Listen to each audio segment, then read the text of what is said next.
Hi guys, welcome to our seminar on mood disorder.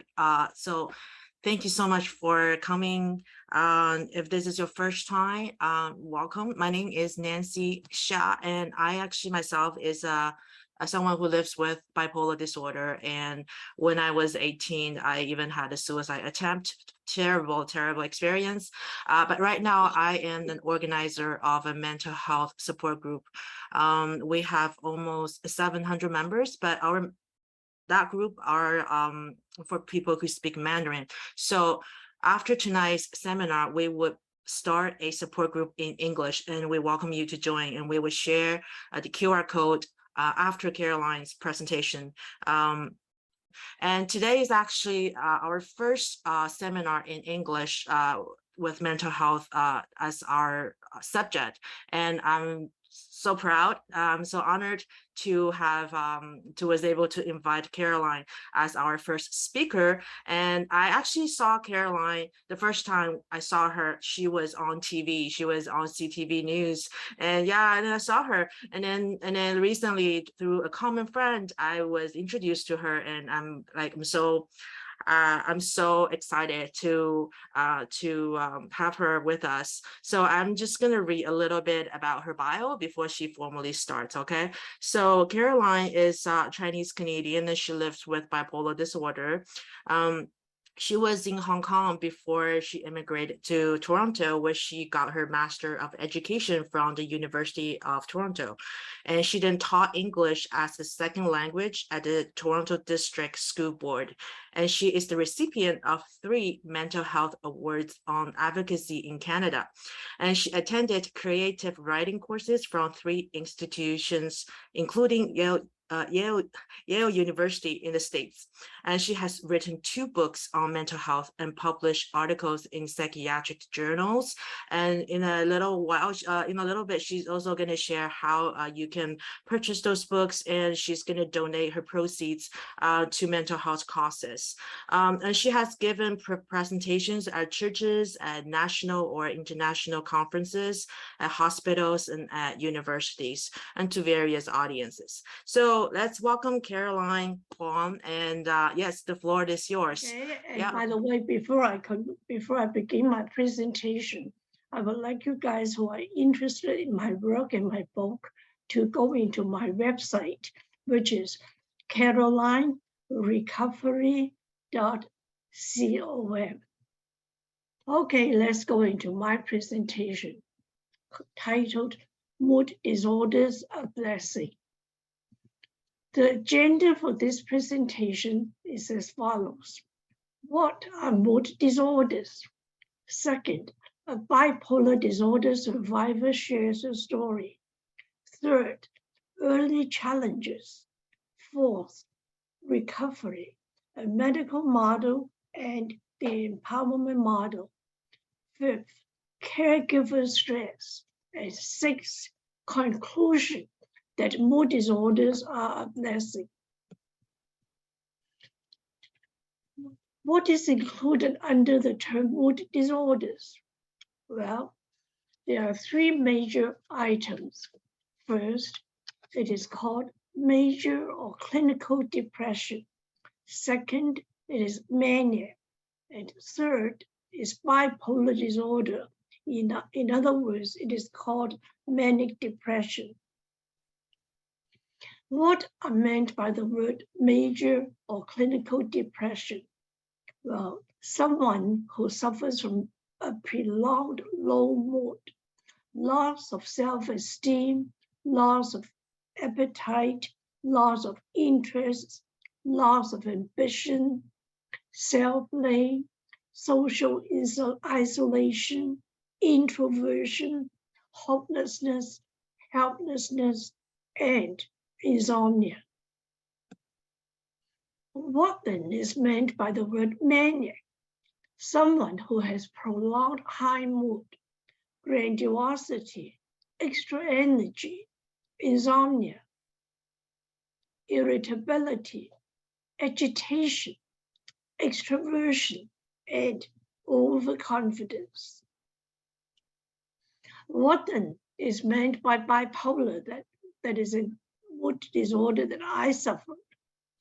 It means that it is someone with the extreme mood swings, periods of high mood, which is manic, alternating with periods of low mood, which is depression. Mood disorders are common. In 2019, the World Health Organization statistics said globally in the world, there are 280 million people with depression, and there are 40 million people with bipolar disorder.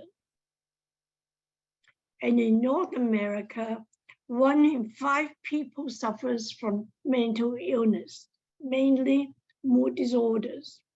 And in China, mood disorders is among the most prevalent of health conditions. And as you know, I'm a survivor of bipolar disorder now, fully recovered. And as Nancy mentioned, I'm also the recipient of 3 major mental health awards in Canada. I have to thank to a creative writing course that I took at Yale University in the States, where I authored 2 books and I published articles in journals and in newspapers. My 2 books are, first, Free to Fly, a story of manic depression, and second, Journeys of Renewed Hope. But when I was first diagnosed, I faced multiple challenges as a new immigrant. First, I did not understand regarding what mental health institutions are. What are the rules? In my book, Free to Fly, I wrote, being new to Canada, I did not know which hospital offers better care than the others. I did not know the different forms of psychiatric assessment either. And second, I also doubted the psychiatrist's diagnosis and treatment. Why was I overnight become a hospital inpatient? What was the basis for my diagnosis? What did the word talk therapy mean? Why did I have to express my feelings to a strange psychiatrist? He wasn't the kind of friend I was used to or confiding in. In my book, Free to Fly, I wrote, did the doctors understand me as an individual, or did they only see me as one of the new Asian immigrants? As a new Canadian, I was afraid of psychiatric institutions that I did not know how to express myself to a psychiatrist during sessions, that I did not know the names of the different medications. And I also heard hurtful comments on my illness, stigma that is, and I received little positive support. On several occasions, acquaintances called me a crazy woman, a retard, and a Christian who visited me when I was in the hospital. She said to me, right to my face, she said, you are possessed by Satan, the devil. She believed that mental illness meant possession by an evil spirit. My mother saw my illness as a stigma. She was my major caregiver. In her 70s, she brought me my favorite foods when I was in the hospital. She visited me rain or shine. But unfortunately, she had no knowledge of what mental illness is. She forbade me to talk to my friends about my illness. Mental illness is a shame, a loss of faith, a stigma. I did not realize at the time of the stress, the anxiety, and the depression that my mother had as a caregiver, as an immigrant senior with limited English. Look at her picture, how weary she was, and how skinny she was. And as an introvert by nature, she isolated herself from her friends. And like her younger self, she refused to wear nice clothes, even though we've said that we are going to give her or buy her some of the nice clothes. She had no interest, as she did in the past. She only found comfort or hope in her readings of the Bible and in her prayers. She passed at age 86 of bone cancer. I find out now through research findings in my workshops with caregivers in Hong Kong that my mother was not the only caregiver who suffered with stress, anxiety, and depression. Yet sometimes their needs have been neglected. I also left peer support in Toronto. As a new immigrant to Canada, my old friends, most of them, that is, were in Hong Kong. In my days, there weren't any phone cell calls or that as we have it now. And if I were going to call them, it would cost them a lot of money. So my new friends in Hong Kong, in Toronto, it was difficult to express my feelings to. In my book, Free to Fly, A Story of Manic Depression, I wrote, with a pillow over my head, I cried alone. Who saw my silent tears, my inner fears, understood my utmost despair? Nobody, nobody at all. There was a lack of understanding regarding medications and side effects. As a new immigrant and as an inpatient, I had no choice regarding medications. And subsequently, as an outpatient, I did continue to take lithium, but knew nothing about what doses or side effects. The side effects of lithium, at least to me, I don't mean up to others, were weight gain. From size 7, I had to wear size 14. My hand trembled. I had constant thirst, and my knuckles became black, my skin became dark, and I lost confidence. I was a laughing stock among my friends and my relatives. In my book, Free to Fly, I would like you guys to echo with me silently when I'm reading this, okay? Just do the reading following me in your own words. Okay, 1, 2, 3, silently. A hopeless nut, that was me, all right. Unable to teach, hiding behind doors, dependent on my aging parents, misunderstood by friends, misjudged by relatives, confidence lost, self-esteem low, a living corpse with a mental handicap. As an outpatient, I made the biggest mistake in my life. You know what? I stopped taking the medications without getting any consent or informing the psychiatrist. I thought that I could do without.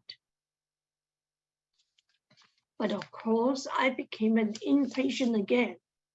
The result? Look, I was in a 2-week coma in the ICU. A tracheotomy had to be done. But did I try to commit suicide? No, because God only gives me one life. Why do I have to waste it? But why then was I in a coma? It was because the psychiatrist gave me an overdose of medications. Imagine for 2 weeks in the ICU with a tracheotomy. I didn't know anything at all. And I had little recollection of my coma. I vaguely remembered that I was on a plane, had difficulty breathing, and I was out of oxygen. But I also remembered Psalm 23. The Lord is my shepherd. I shall lack nothing. He makes me lie down in green pastures. He leads me beside quiet waters. But I was in a dark tunnel, peaceful and quiet, with a pool of black water around me. I was in a medical ward. A nursing aide was with me. Had I ever left Toronto? Was it my hallucination or just a nightmare? I didn't know. What I only knew in the medical ward was that the diapers were wrapped around me, and I could not speak. I could only whisper. I was tied up with intravenous tubing. No water was allowed. I had to ask for a zip of ice cubes. My mother, my friends, and my family physician thought that I would not survive, but I did. The only damage was that my handwriting had become illegible. I can still write, think, analyze, give talks, and travel on my own to different places. It's God's miracle, isn't it? If you want to know what triggered to the occurrence of my illness, we can leave it when it is a question and answer time. My full recovery today is what I call based on a medical or clinical recovery model, but more importantly, is on an empowerment recovery model. I will explain these two concepts later. The medical or clinical recovery model concepts are focused on the doctor's perspective of the patients. It is based on an objective observation that the client's condition is stable, the symptoms are in remission, the function is restored, then the client is okay. The care seems to be more illness-focused. Initially, I only knew this one definition of recovery. I thought that lithium was the only medication that could help me recover. On the mirror in my bathroom, I wrote, "Your medication is your savior." Yes, I was able to return to my teaching job. But you know what? I was not myself at all.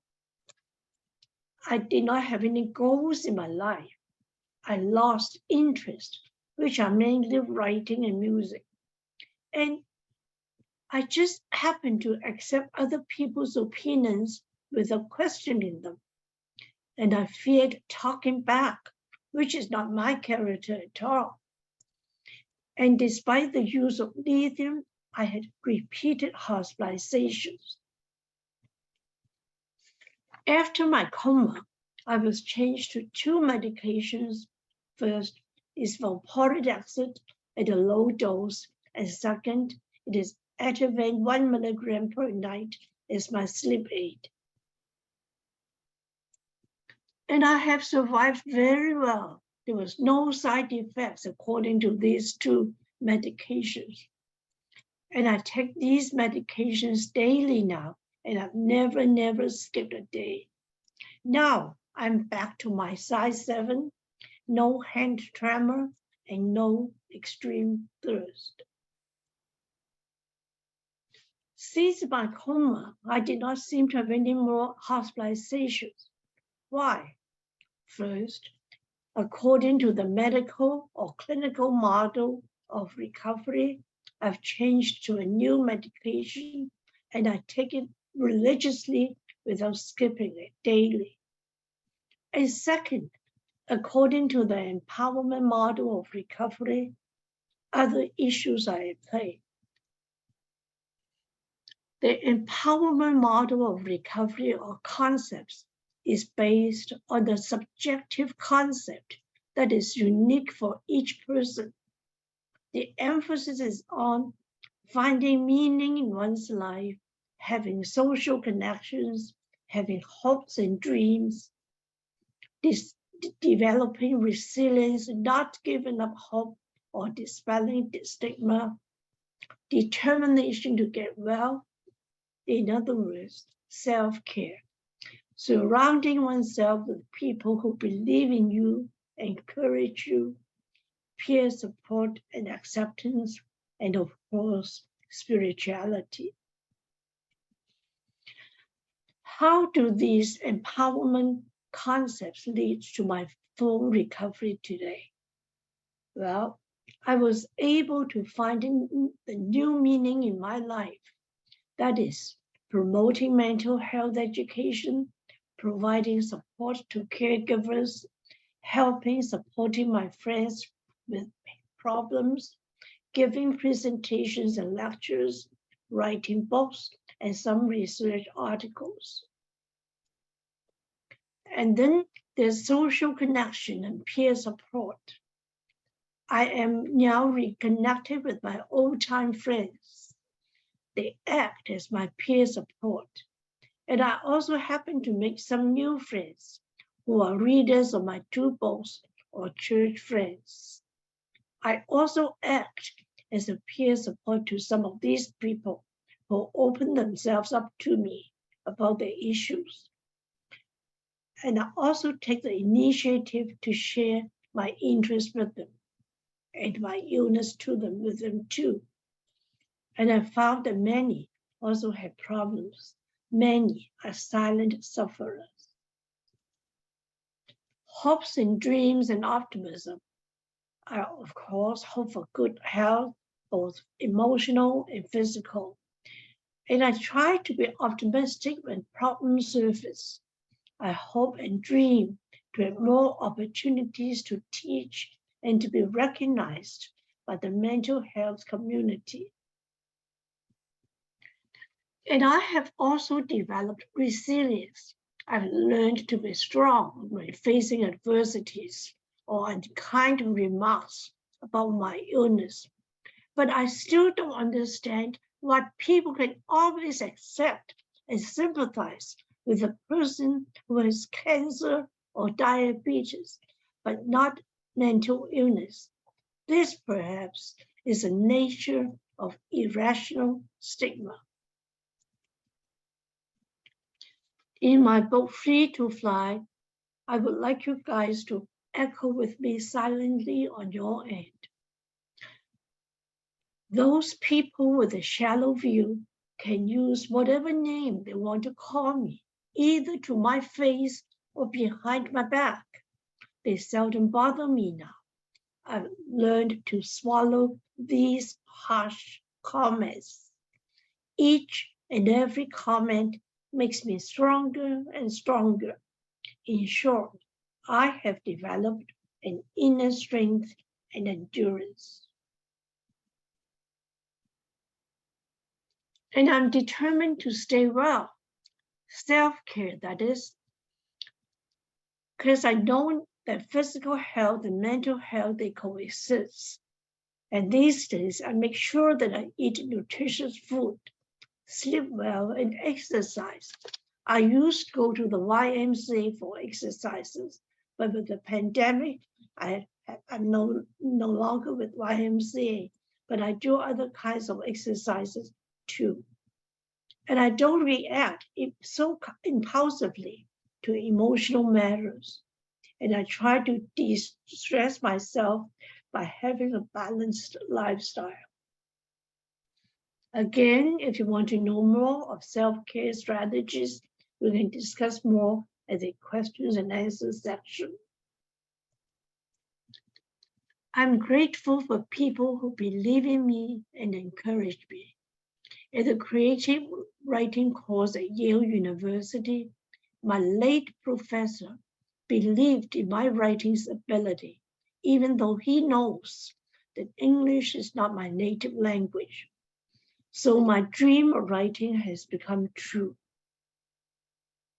Back in Toronto, various mental health professionals believe in my presentation and writing skills. Their support and encouragement help to restore my lost confidence in hospital, and my dreams have come true. Spirituality has become very important to me. For those of you who don't believe in God, you may believe in your Allah or in Buddha or in someone in the supernatural level. But in my belief in God, I think that God has given me hope and comfort when I am in distress, and it calms me down when I get emotionally upset. Why then are mood disorders a blessing? Well, my faith in God has strengthened. An immigrant nursing assistant on the psychiatric ward where I was in sang hymns from my high school with me. This was a great comfort in my moments of distress and also brought back my happy childhood memories. I know that my illness and my survival are part of God's plan. I had thought that I would never have the chance to teach again, but I became a part-time provider at an immigrant center in Toronto, and I've given talks at conferences, hospitals, in NGOs, in universities, and in churches to different kinds of audiences. And I need to dispel the historical belief about some that mental illness is a curse imposed by supernatural powers, God or devil, as punishment for sin. And by the way, I have found that in every church congregation includes people with mental health experiences. Some are survivors, some are caregivers. Many just don't disclose their mental state to others. So a lot of them, they suffer in silence, hopelessness, helplessness, and in isolation. To summarize this presentation, recovery from mental illness is possible and probable. There are differences between the medical and the empowerment models of recovery. Both are important. Both are useful. The combination of the two will offer a broader perspective on life with, after, and despite mental illness. Recovery education is important for families, pastors, survivors, and community leaders. It could consist of symptoms of mental illnesses, early warning signs, coping skills during the time of illness, and the belief that recovery is possible. To conclude, recovery is possible against all odds. It doesn't just come from my own experience, but it comes from many others' experiences, comes from celebrities, and comes from research. And do not deny the symptoms. Once you know the symptoms is there, you have to seek help. And right now, I wanted to share with you two of my prayers and a hymn that had comforted me when I was confused in a hospital. I hope that these will give you hope in your journey of recovery. And I want you to echo with me silently on your end. First, it is the serenity prayer. God grant me the serenity to accept the things I cannot change, courage to change the things I can, and wisdom to know the difference. Second, the prayer of St. Francis for peace. Where there is doubt, faith. Where there is despair, hope. Where there is darkness, light. Where there is sadness, joy. And thank you. The hymn Thank You is one of my favorite hymn songs from my high school. I hope that you can echo with me again. Thank you for giving me the morning. Thank you for everything that's new.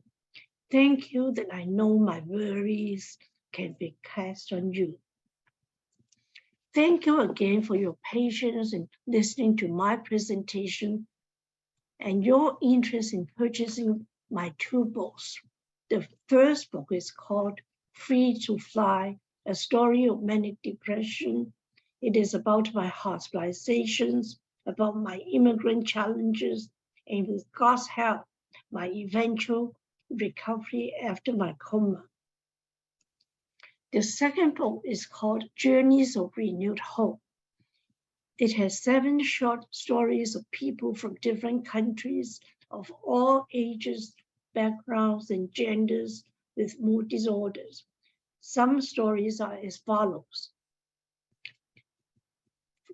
A Chinese immigrant woman with postpartum depression, a Korean veteran with PTSD, an oncologist from New Zealand with bipolar, a pastor's wife in the States with depression, a Somali refugee in the United Kingdom with depression. Most of these characters have recovered or they are on the road to recovery.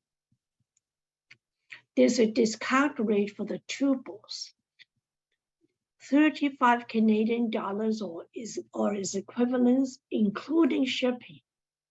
And for 1 book, 17 Canadian dollars or its equivalent, including shipping. You can contact Caroline Kwok to the email KWOK Caroline CAROLINE